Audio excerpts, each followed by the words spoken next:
All right, good morning, everyone, and thanks for joining us today for our Tableau Tuesday. If you are a returning attendee, thanks for being back.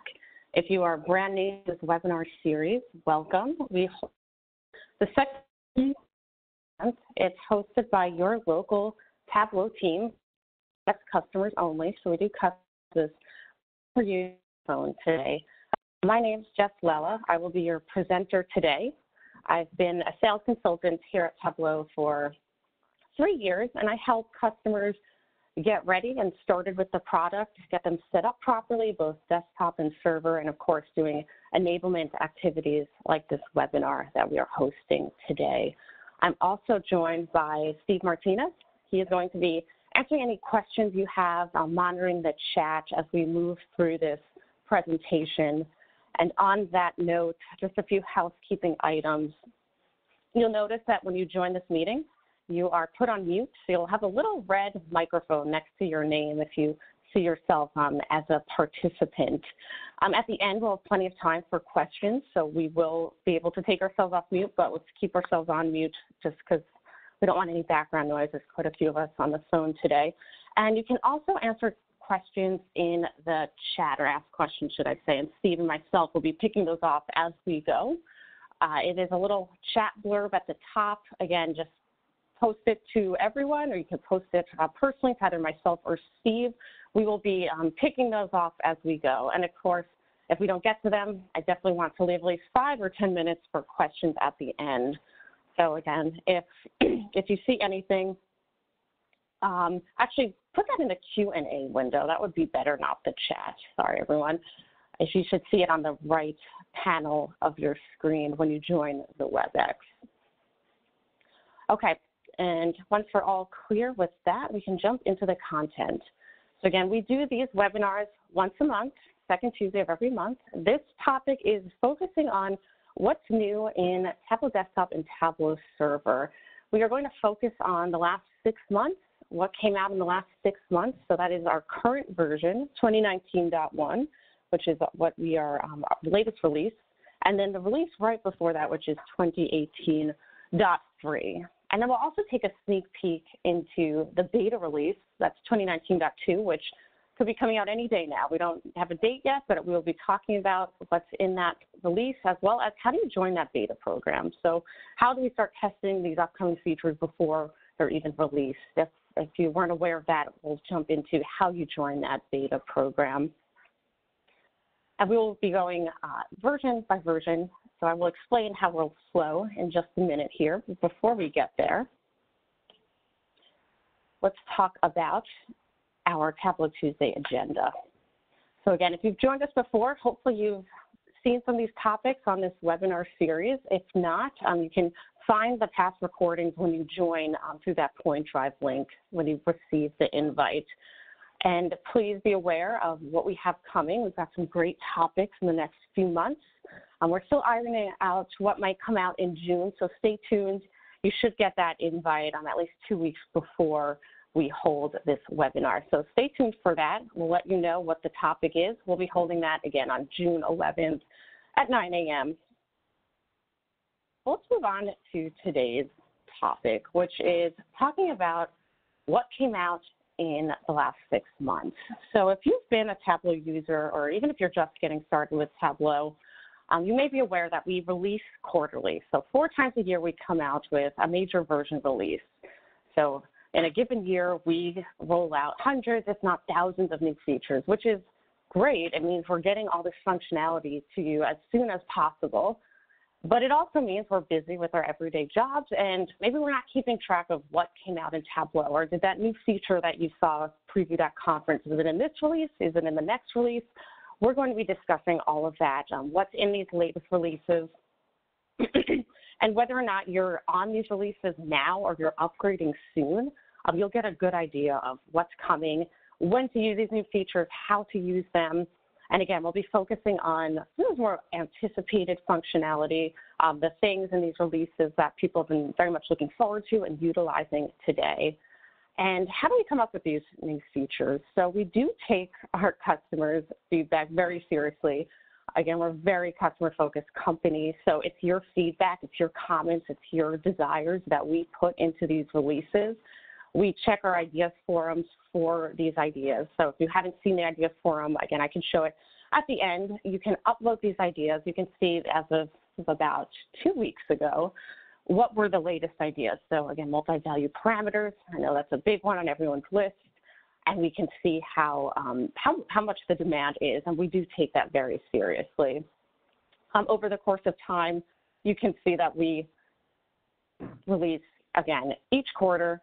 We're not going to be focusing on every single one here. We can't cover every feature in just the last 6 months, but I'll be pointing you to these resources as we go and how you can find out what was in the release maybe you're on today or what you're upgrading to in the future. If it's not 2019.1 or 2018.3, I'll point you to where you can find out the information for the release that you will be landing on shortly.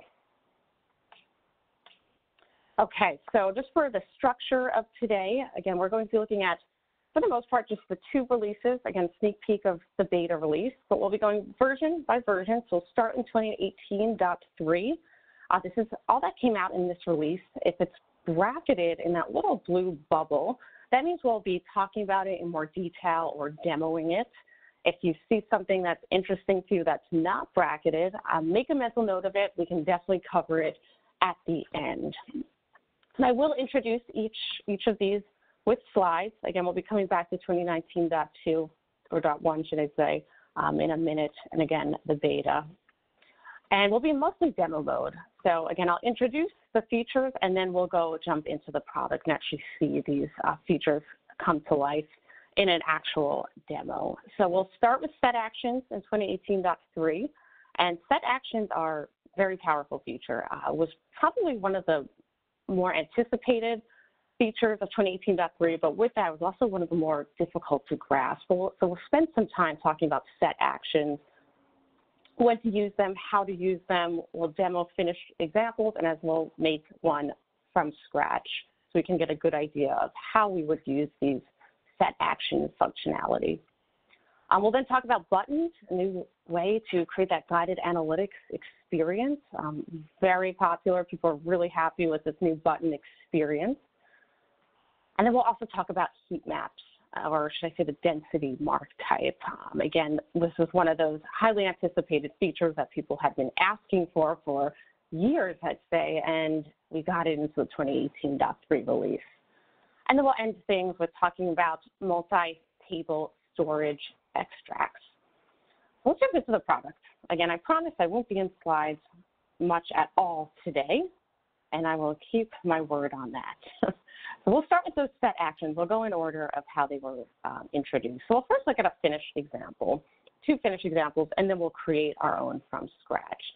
And some of you might see some of these examples and say, okay, well, you could do a market basket without a set action. You could do it with LODs or joining your data set to itself. That's certainly possible, but set actions will just make this a more dynamic and an easier experience, especially from a developer standpoint. So market basket analysis, pretty common analysis, especially in retail.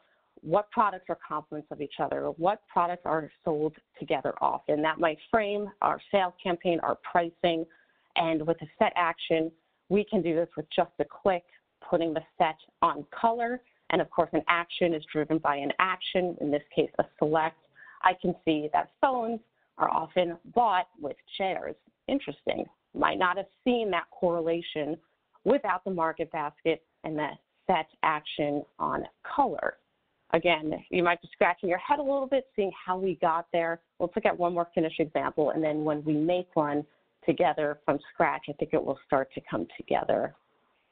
So we usually set actions. Again, most of us probably have used sets, creating that subset of data. We've probably used actions where we, make a selection. Our dashboards interact based on that selection. But how do we bring these all together? Let's start with, actually, let's make one from scratch, and we'll look at our last finished example. So again, like I mentioned, some of us are probably used to using actions. This would be the most simple way to do it. We create an action on our sales rep. This would be how do sales reps make their quota? Where are our top performing reps? if I were to click on our top performing rep here, Chad, my dashboard would interact and I get all of Chad's average sales numbers per month, per year, and that could certainly work. But what if my question was, well, how does Chad do compared to everyone else? How do his average sales compare to everyone else's average sales or my top 5 reps? That's a much different question and a little harder to answer. But with set actions, we can get there in just a few minutes. And let's take a look at how we would do that. So we go to a sheet and we'd make a set. So again, if you've made sets before or if you haven't, it's just as simple as either creating a condition or in this case, we're just going to create a completely new set, which is everyone in this set. So we'll call this May sales reps, something we can remember. And again, the set has everyone in it. Again, we don't have any conditions, having people fall in or out. Typically, that is how we would use a set. We create that subset based on criteria. But in this case, we're using it as a set action. So we want everyone in this set. So when we interact with our viz that we were just looking at, we'll see who's in and who's out. So in this case, based on color, we'll also drop it on color for our time trend. So again, nothing will change because right now everyone's in that set. I haven't done any interactions to have people fall in or out based on a selection. And we'll just add this to our report so we can really see who's in and out. And again, everyone will be in. Now, how do we bring together this set and this action? And this is what's new. This is what's new in 2018.3. When we go to our dashboard actions, again, hopefully a familiar path for those of us who have made actions before. We'll add a new action, and we'll just change the set values. This is what is new. And we'll call this, again, we can just call this May reps, so we can remember, and we'll have this stay on a select. We'll have it interact with all our sheets. We'll find that set that we just made, which was May sales reps, and we'll say OK. And now, when we click on Chad, rather than just it filtering to Chad, it filters to Chad and then everyone else being who's out of that set. So why would this be an interesting way to look at it rather than that traditional set action or filtering experience? Well, maybe I would want to see if, was it a seasonality trend? Does Chad or our top 5 reps outperform everyone else, based just certain months, just certain seasons? Do they have one very big spike, which in this case could be the case, that's skewing the numbers? It's just a more richer comparative analysis. And you can see that we can get there in just a few minutes. Again, when I think of set actions, really think of comparative analytics. Here's another example that I helped a customer make. Again, a very common analysis might be, I want to compare my products, profits, or sales to each other. This is all driven by a set action. We're really not doing well in tables. I want to compare how we do in tables to maybe our top performing category, which is copiers. And notice that the subset below interacts with my set action. And then I can start picking off and comparing products as I go. Again, this would be a part-to-part analysis. So again, looking at a few finished examples, some we built just on our own right now. If you're still kind of wondering, how could I use set actions? How does this work? Just seeing one example sometimes isn't quite enough to really wrap your head around it. And I was right there with you when set actions were introduced. It took me a few practice goes to really get my head around set actions. So I would highly recommend that you take a look at this blog. I'll put it in the chat at the end, this URL. It's 8 ways to bring set actions into your analysis. And it's got some great content. And all of the examples have videos, have step-by-step demos, how to get there. So, for example, that part-to-part analysis that I was just showing you was actually inspired by one of the examples here. And you can download, pull it down as a workbook, reverse engineer, see exactly how this was built. So, again, if you're doing a lot of comparative analytics or you're already using sets a lot today and you want that dynamic experience, that really fluid experience for your end users, definitely take a look at this blog. It's helped me learn set actions, and I think it will definitely help you learn set actions as well. We'll wrap up set actions, and let's talk about buttons next. And I would say this is one of the personal favorites in the 2018.3 release is creating buttons, creating that guided analytics experience for our users. So some of us on the call right now might be, nodding their heads thinking, okay, this is much easier because there are hacks to make buttons, which is, you put an image on an action filter, and then you have to make sure that action filter doesn't take in additional actions. There's a whole little workaround that we've all developed to create buttons, but I think you'll be very happy to see that we've made this a much easier experience. So now under Objects, we have a new object, and it's simply called a button. Let's actually drop this in floating right at the top. And it's as simple as that. We drop in the button. It will always take this little default grayed out look and feel to it. Now we could certainly keep it, but right now, this button's not doing anything. It doesn't know where to go. So common use cases is we might have our buttons break up the content. So bring us to our underlying data, or make a splash page or tables of contents so we can break up our content and give that streamlined experience, navigate to each dashboard, each sheet. Our users know exactly what's next. That's why we would use these buttons. So in this case, we'll bring it to our underlying report data. Again, we wouldn't want that report on this nicely formatted dashboard. It would be too much clutter. It would also have performance implications. So we'll use a button to quickly bring people to that report. So no information is lost in this analysis. So let's look at the text button and an image button. So we could call this Go to Report. Again, we can change how this looks and feels with the font. We'll do a quick apply, and we could see it there. Go to Report, we click on it, we brought to our underlying data.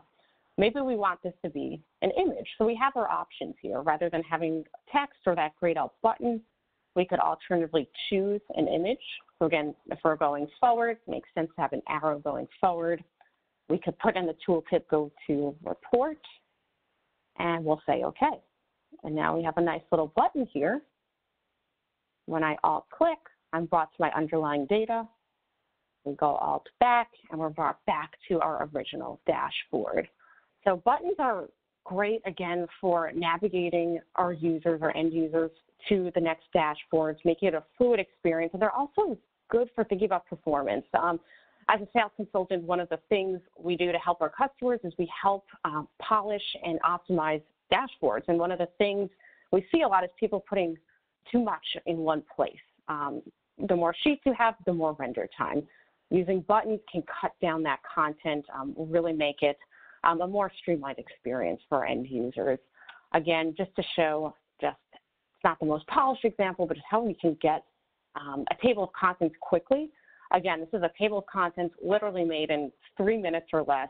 You just click in, brought to your other dashboard, brought back to your table of contents, and again, you could have as many dashboards as you want, linking to a quick splash page or table of contents.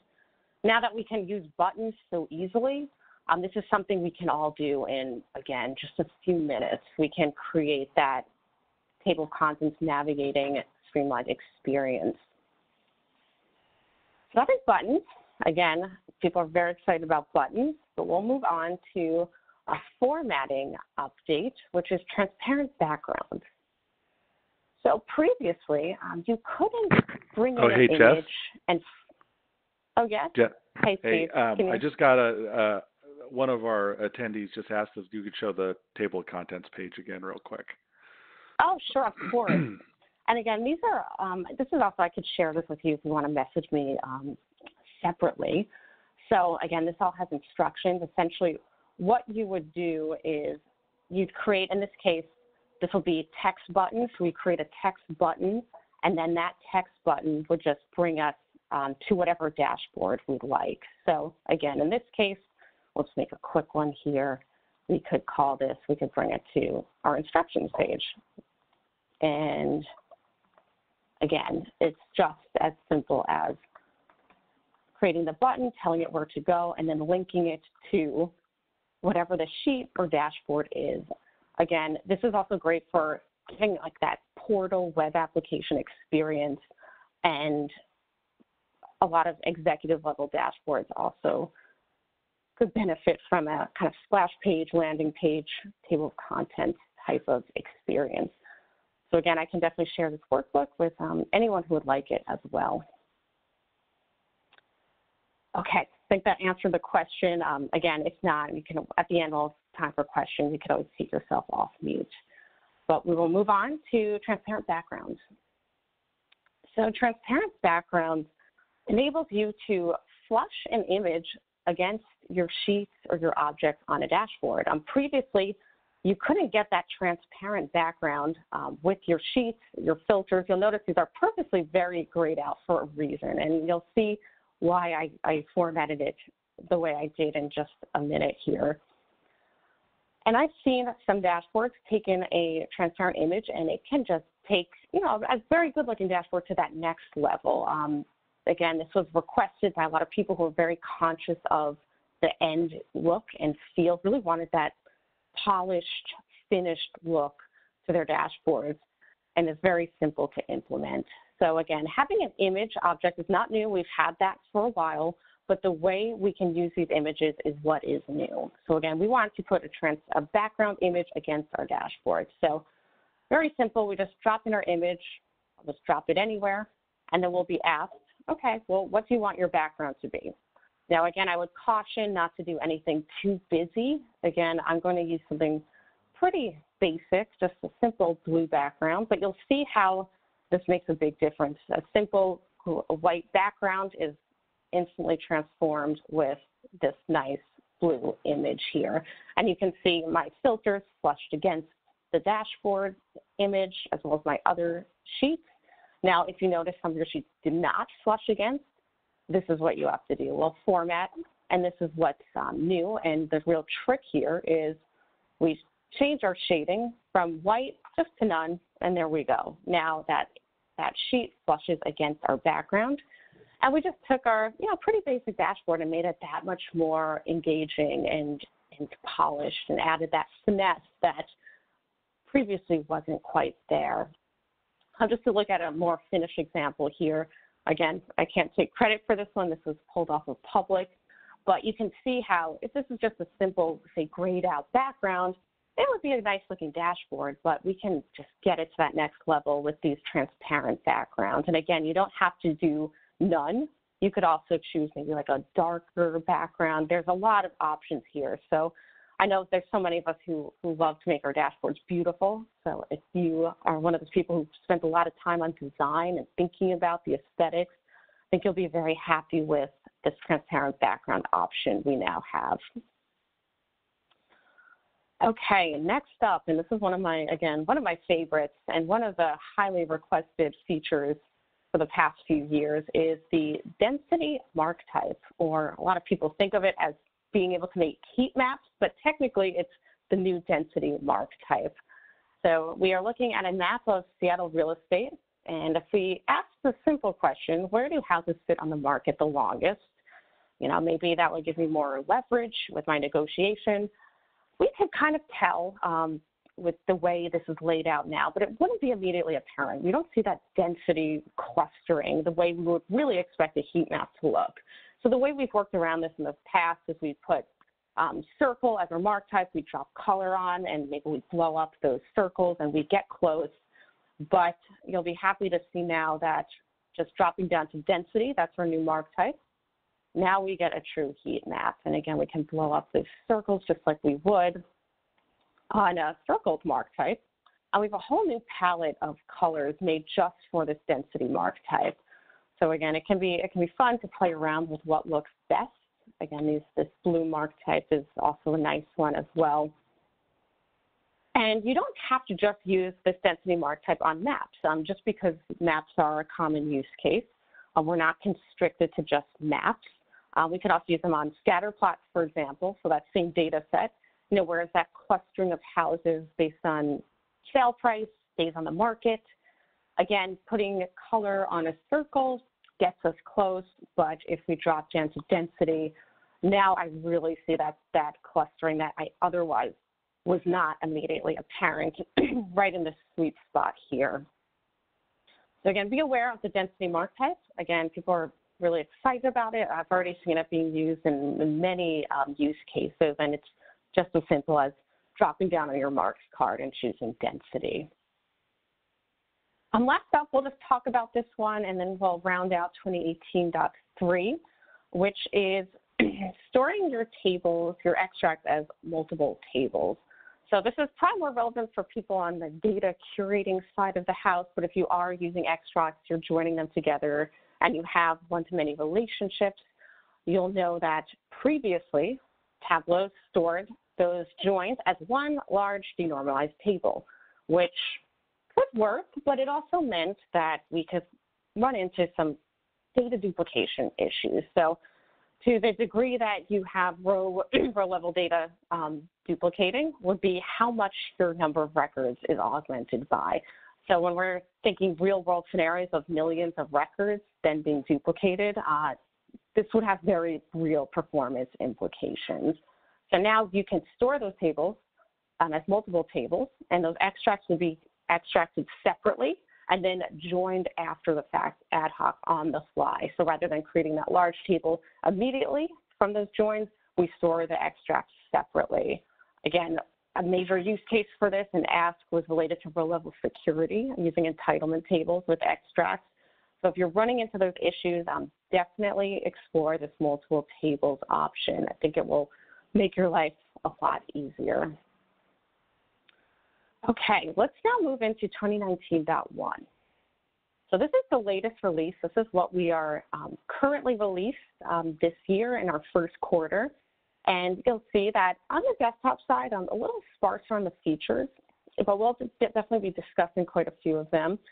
And we'll spend some time in Ask Data as well. So our new natural language processing engine.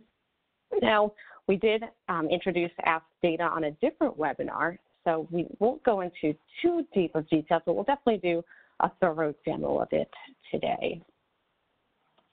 So we'll actually start off with Ask Data. So this is our first iteration of natural language processing. You might hear me call it NLP. That's also a quick abbreviation for it. And this gives users the ability to ask questions on data sources in a conversational, natural way. Who's this for? Well, it's really for everyone, but think about a user who might not know Tableau. They don't want to drag and drop, or maybe you are a Tableau developer and you don't want to get into the details of opening a sheet and dragging on the right filters. You just want to ask the question. That's exactly who could use Ask Data. And we've had customers exploring it. I'm very happy with the testing that they've done. And we'll be jumping into a demo today on just how you use it, some questions that can be asked. And again, think about this as you don't need the technical skills to jump in and make a dashboard. If a manager has a question, what were our sales yesterday? They don't need to ask their analysts. They don't need to create a bottleneck. They can just ask it right in Ask Data, and they don't need to think about, well, how do I ask this in a structured query language that Tableau understands? It's meant to be, again, natural, conversational. The way you would ask a person a question is the way you should ask Tableau a question. So in the demo, we'll be looking at a few of these different questions we'll be asking. Again, it doesn't have to be in a SQL type structure because, again, most people don't think or don't talk like that. So we are going to be using Ask Data to answer some questions about the California real estate market.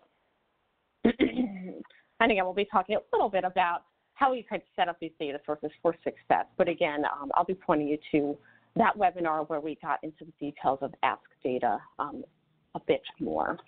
So how do we even get to Ask Data? Well, I just quickly pivoted to my server, and we ask these questions on our published data sources. So I'll go ahead and I'll go to my published data source, and we'll find a good data source to use. We'll use this California home prices. And we are brought into the Ask Data pane. So rather than having a quick summary about the data source, when we click on a published data source, we're immediately brought into Ask Data.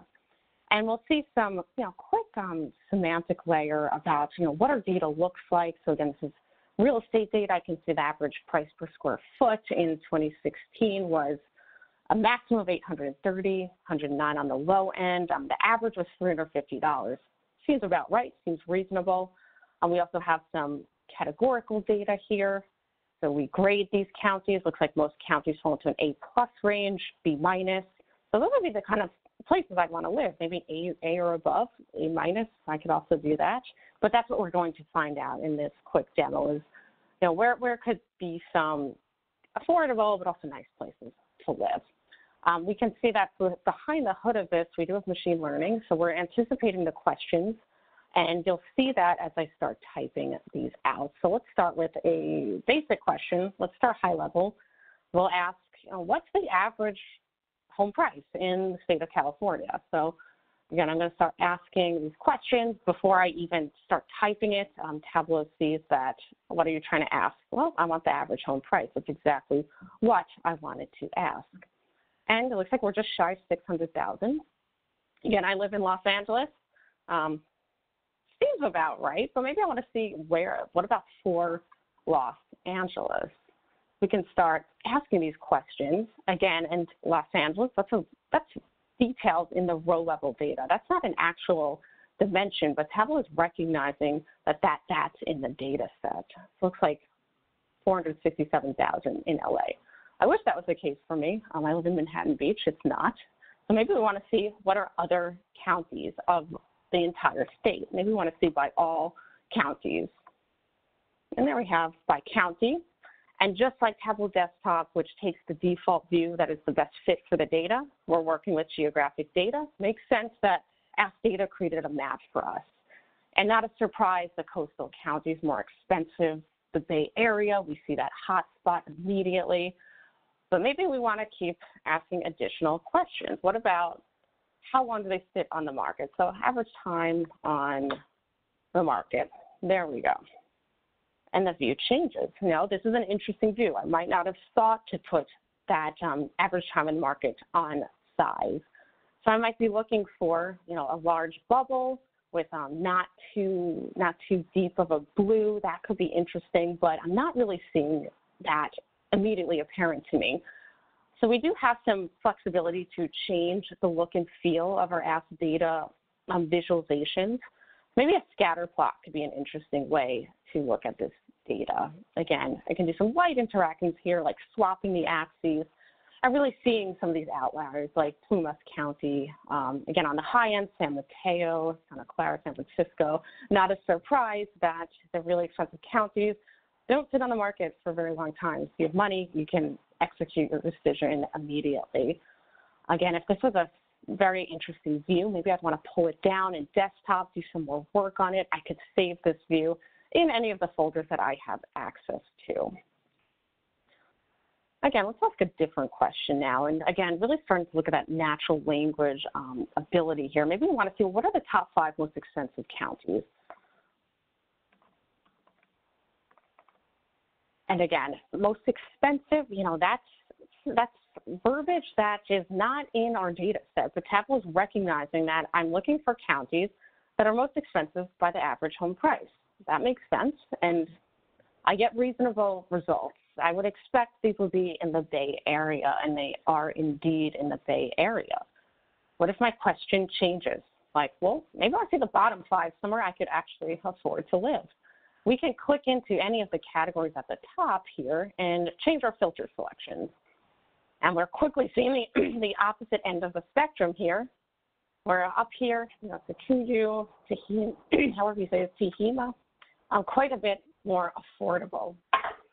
But maybe I want to know where these are located. Again, I'm used to Southern California. I might not want to go too far. And not a surprise they're up north, kind of inland. So maybe not the best choice for me. So maybe I could approach this by looking at, again, how counties are graded. Maybe I only want to live in A+ counties. And again, we touched on this briefly, but not everyone might think of typing that letter or that grade as a grade. We might call it something else. Different people might have naming conventions for different fields. We can create synonyms underneath these fields, so maybe we call them a score or a letter. So you'll see, instead of calling it a grade, I'll say score A counties. And we'll see what we have graded as an A. Again, looks like it's just Santa Clara. That's not too wide of a search criteria. So again, we'll go ahead and instead do that quick filtering ability by clicking into my verbiage at the top, and maybe we'll do a wildcard and say, actually, give me my grade A counties, everything A or above. And we can see that, maybe Santa Barbara, maybe that's a good fit, but what's the home price in Santa Barbara? Let's add in some average home price.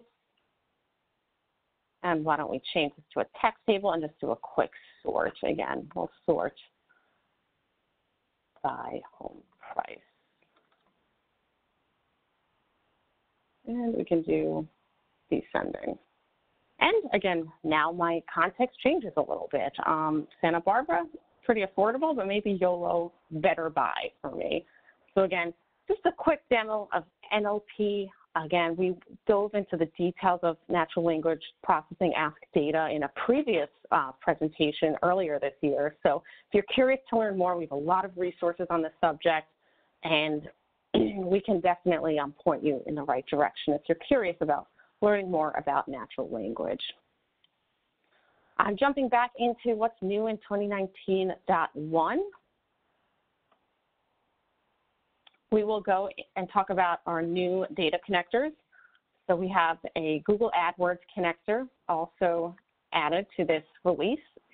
We have MariaDB and Azure SQL Data Warehouse. So again, at each release, we're always trying to add those native connectors, making it easier for you to get to your data, avoiding those ODBC or making those web data connectors. It's always a more optimal experience if you can just use a native connector. So again, if you are using other methods to access this data, you'll be happy to see in 2019.1 that you can just get right to it with our new data connectors.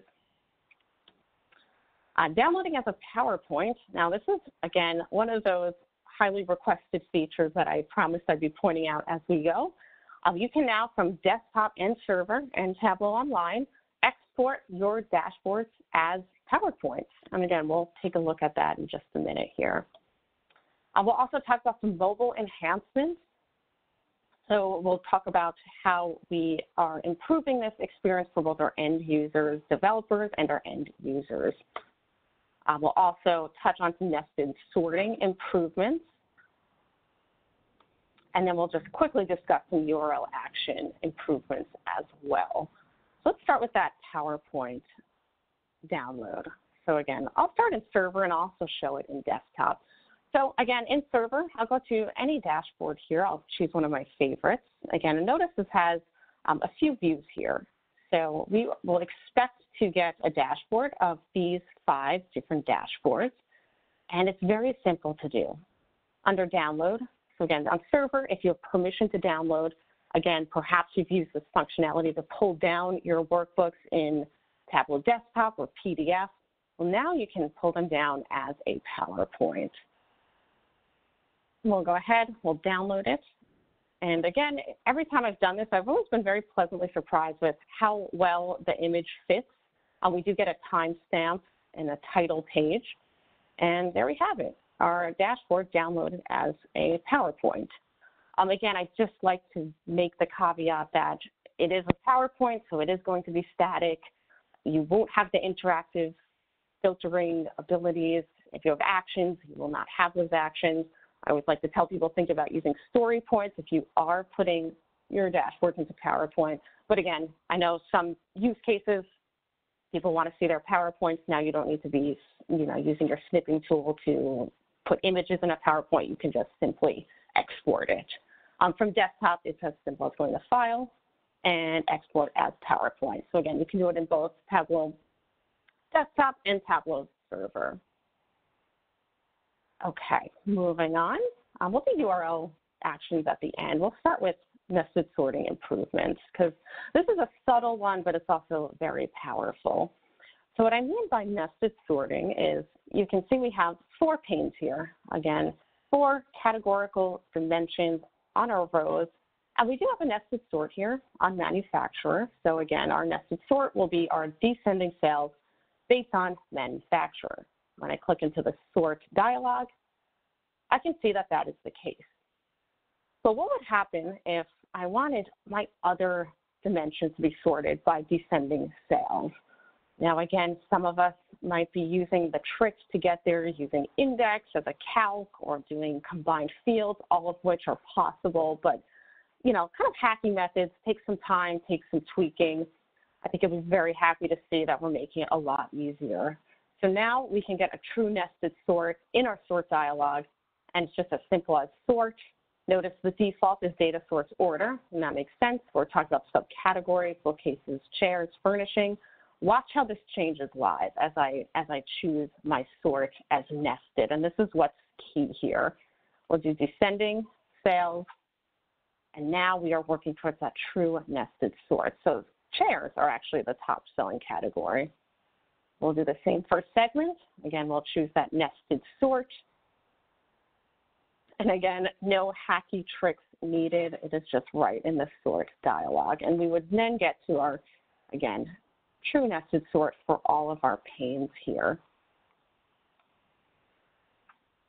Right, there we go. And now we just fix this in, again, under a minute. So again, if you've been struggling with nested sorting, I think you'll be happy to see that this is a much, much better experience now. All right, moving on to mobile updates. So as a company, we are investing a lot in the mobile space. We're seeing that's where our customers are moving to, using tablets, iPhones to access your Tableau dashboards, people in the field pulling up dashboards to answer questions right on the fly. This is something we're seeing growing more every day. So to keep up with the demand, we're in each version trying to make improvements and enhancements both to the developer experience and the end user experience. So again, if you are making dashboards on a desktop monitor like we are today, chances are that's not going to look good on a tiny iPhone screen. So how can we make that easier for you? So we introduced device preview about 2 years ago. So this is not new. The ability to choose, desktop, tablet, down to what type. But what is improved is how we now fit this content into that little screen here. So now when I add the phone layout, Tableau automatically puts my content into that little box that would fit an iPhone screen. This would be a scrolling up and down experience. But what's new also is use automatic layout. I want to use my automatic layout, or I want to edit the layout myself. So watch what happens when we use the automatic layout. So this will automatically sync any of the changes I make to my dashboard live. I won't need to think about it. It just happens when I publish this dashboard. Tableau is smart enough to know, is it a phone, a tablet, or a desktop screen? It gives me the correct device. So let's go ahead and add a sheet to this dashboard. We'll bring in customers. And again, we won't format it too much. We'll just drop it right in. We'll go to an iPhone screen. And there we have it. Our customers was automatically synced to our dashboard. Again, I could alternatively say I want to edit this myself, and I could, change some things around. Maybe I don't want the legend. But again, I'm a big fan of keeping that auto sync. Again, it just makes things a lot easier, especially if you're editing and adding things.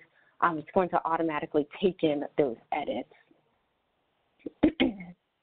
Okay, real quick, I wasn't sure if we'd have time for this one, but I think we can throw it in here. And it's also a useful demo just so people can see how we can parameterize URL actions. So an improvement here is working with the web page objects. I know we've talked about some updates for objects with buttons, with images. We've also made web page updates as well, which is the ability to now be able to sync web pages to individual dashboards and making that action just a lot easier to work with. So this example here is looking at different toys. So I've got one dashboard up here that looks at toys. I've got another one down here that looks at these toys. Again, these are Mattel toys. If anyone from Mattel is on the phone, you might recognize these. But what if I want my bar chart to interact with the Mattel website and maybe my report to interact with Amazon for these toys? Maybe I want to compare prices. I want to compare how many options we have for, say, Barbie dolls. That could be an interesting experience, and I want that to be dynamic as well. So let's drop in these web pages, and we will build out that functionality in just a minute here. Let's drop this in right where I want it. There we go. And I'm going to have this be an empty one for now. We'll put in the URLs in just a minute here. So again, we'll grab those URLs. So we'll have our Mattel website. You can see I already have this preset to search for a toy. This toy is Boom Co. Again, we'll see how this changes as we go. We'll drop this in here. And again, right now, this is going to be static. That's how we expect it to work. We'll also grab our Amazon webpage for the same exact toy. There we have it, Boom Co. You can see it in the URL. We'll drop this one in here. And again, this is right now static. So as I interact, again, with my Jurassic World, nothing's going to change. So what I want to happen is I want my Jurassic World to sync with my Mattel, and then I want my Amazon site to sync with my map. Now, previously, this would be very difficult to get to. Well, now we can work dynamically with these web pages using those URL actions. So let's go ahead and just grab that first URL we'll be working with. We'll go to Dashboard, Actions. So this is the second action update we'll be looking at today in this webinar, and we'll call this Go to Mattel. We'll want this to be just for our bar chart. We'll have it be on a select. And again, this is the tricky part where you have to find where to change that URL. So there's our search term. And again, this is also just a good demo to see how do you parameterize these URLs. And this is what is new. Being able to now choose the target web page. So again, I can see I have two web pages here. I want to target Mattel. We'll say OK. And then we'll want to target Amazon. So we'll go ahead and grab that Amazon link. This one's a much simpler one to work with. So we'll add our second URL action. And again, we'll parameterize it. So every URL is different. You just kind of have to find the string, the piece inside to interact with. And again, we'll use that new 2019.1 functionality to find that web page, again, which is Amazon. And we'll say go to Amazon for, always trying to make this as interactive and dynamic as possible, subcategory. Will that be a menu? And we'll have this just before our report. And then we'll see how these interact together. So notice, maybe I want to compare Bloxels. Mattel will update to Bloxels. We'll see in California. We'll do that same interaction for our Amazon web page.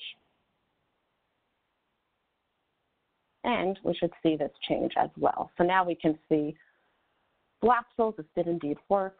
Video Game Builder with the same thing here. So we could compare prices. So $20.99 on Amazon, how much in Mattel? Oh, quite a bit more. Maybe it's a different product anyway. So if you're working with web pages, embedding them in your dashboards, hopefully this points you to how you can make that an improved experience. Okay, we'll wrap things up here, and we will talk about, real quick, the beta release. So again, 2019.2 is coming any day now. I think it's going to be soon, but again, internally, we're not even sure when. And there's some really rich content in the 2019.2 release. We'll take a quick peek at just a few of the things that people are excited about, and then we'll also talk about how do you join this beta. Again, we have a lot of customers who like to start testing these upgrades beforehand, before it's even released. Maybe as just a developer, you're curious about these new features, you want to see how it works with your dashboards. I'll show you how to get there. Okay. So real quick, just some things people are excited about in 2019.2. Again, we'll keep it quick, so we'll have time for questions at the end. One is replacing a worksheet. Again, this seems like a very simple one, but how often do you make a dashboard? You want to change what sheet goes where, but then you have to reformat everything. Well, now you can just take your dashboard and swap it out. If the dashboard's not already on your sheet, your dashboard, you can bring that sheet in very quickly and easily and just see which one do you like more. Again, really simple. Also, working with vector tile maps. So if you're using maps a lot, you might be, kind of tired of the grayed out background, or maybe you're using Mapbox integration to get those really cool, interesting background maps. Well, now you'll notice we integrate with Mapbox starting 2019.2. So So we'll go to our map layers. So again, maybe some of us have done this before to bring in our census data layers or get that dark wash background, which you still have. But notice now we have satellite options, we have outdoors options, we have a street option. And what's really interesting is when you start getting down into, say, city level details, we get a lot of detail here. We can turn on and off quite a bit on points of interest down to house numbers. So the mapping experience is quite improved, and we get a lot of details here with these map box layers. Last one that has been highly requested and desired for quite some time is the concept of dashboard zones. This is a theme we're going to be working on as a company in future releases, but starting to get our first pass at this is especially for dashboards where you have a lot of filters, parameters, objects, legends. That could take up a lot of clutter. So how can you kind of collapse these dashboard zones? Well, we're starting to get there, and our first pass of that is putting the filters and whatnot inside of these containers. So you'll see here, I'll click, I see my filters, my legends, and then I collapse them. Again, just a more customized, formatted, cleaned up enhancement to get excited about in 2019.2. So how do you join these beta releases? Well, and again, I'll put these links in the chat at the end. I would go to prerelease.tableau.com. Again, I'm already here on this page. You'd sign in with your Tableau account, and then you're brought to the beta releases or everything that's in the works. This is where you install it, where you get feedback on the testing, what's coming in the different beta versions. You could also get here by, again, this is a resource I wanted to point you to anyway, is Tableau What's Coming. And again, we only looked at a few beta features here, but you could also join the release and see everything that's coming. And again, there's quite a bit in 2019.2. So you can check out what's coming here or check out what's coming in the current release. So what's new Tableau, again, 2019.1. I know we didn't get to cover everything, but you can always find out more on our resources. Again, we are very good about keeping this up to date and giving you a little idea, again, of how these work, even giving little gifts in some cases. Okay, I did promise I'd leave 5 to 10 minutes for questions at the end, and we're right about at that mark now. So again, you can take yourself off mute by clicking the little red microphone next to your name as a participant, or also in the bubbles, it will be right in the bottom of your WebEx, or check out our Q&A panel. I'm going to jump into that in just a minute here. And if you don't have any questions, thank you so much for joining. Definitely come back next month when we talk about our next topic. And I will leave the line open for the next few minutes.